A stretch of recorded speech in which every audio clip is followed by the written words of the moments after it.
এই যুবকরাই এখানে স্বৈরাচারী হাসিনা সরকারের বিরুদ্ধে সর্বপ্রথম নেমেছিল। পোমরা ইউনিয়ন হচ্ছে আমাদের প্রাণপ্রিয় নেতা জননেতা জনাব হুম্মাম কাদের চৌধুরীর ঘাঁটি।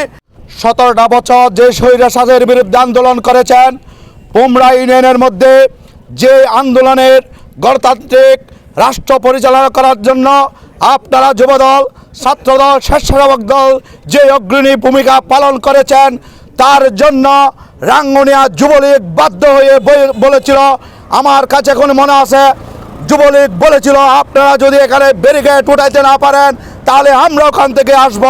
তার মানে আপনারা দেখিয়ে দিয়েছেন গণতান্ত্রিক আন্দোলন করতে শান্তিরাট, পোমরা, বোমানি, ইসাখালী পৌরসভার মধ্যে যেই আপনারা অগ্রণী পোমরা ইউনিয়ন ভূমিকা দেখিয়েছেন, তাই আমি আপনাদেরকে ধন্যবাদ জানাচ্ছি। কারণ এই যুবকরাই এখানে স্বৈরাচারী হাসিনা সরকারের বিরুদ্ধে সর্বপ্রথম নেমেছিল।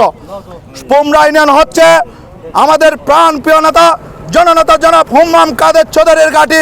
সেটা আন্দোলন সংগ্রাম আপনারা প্রমাণ করেছেন।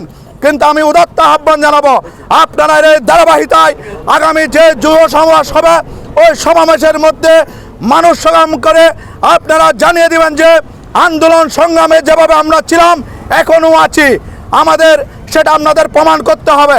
কারণ এখান থেকে স্বৈর শাসকের বিরুদ্ধে যে আন্দোলন শান্তিরাটের মধ্যে হয়েছে, আমি মনে করি রাঙ্গুনিয়ায় কোনো জায়গায় এরকম আন্দোলন দেখাতে পারে নাই। সেজন্য আমি ব্যক্তিগত ছাত্রদলের পক্ষ থেকে আপনাদের আন্তরিক অভিনন্দন জানাচ্ছি। তাই আমি বেশি কিছু বলবো না। আপনাদের এই অগ্রণী শুভযাত্রাটা আপনারা আগামী যুব সমাজের মধ্যে দেখিয়ে দিবেন। পোমরার মাটি হচ্ছে হুম্মাম কাদের চৌধুরীর ঘাঁটি, এর বাইরে কোনো আপনারা রাজনীতি মানান নাই। সেই জন্য উদাত্ত আহ্বান জানিয়ে আমি আমার সংক্ষিপ্ত বক্তব্য ইতি টানলাম। বাংলাদেশ জিন্দাবাদ, বাংলাদেশ জাতীয়তাবাদী ছাত্রদল জিন্দাবাদ।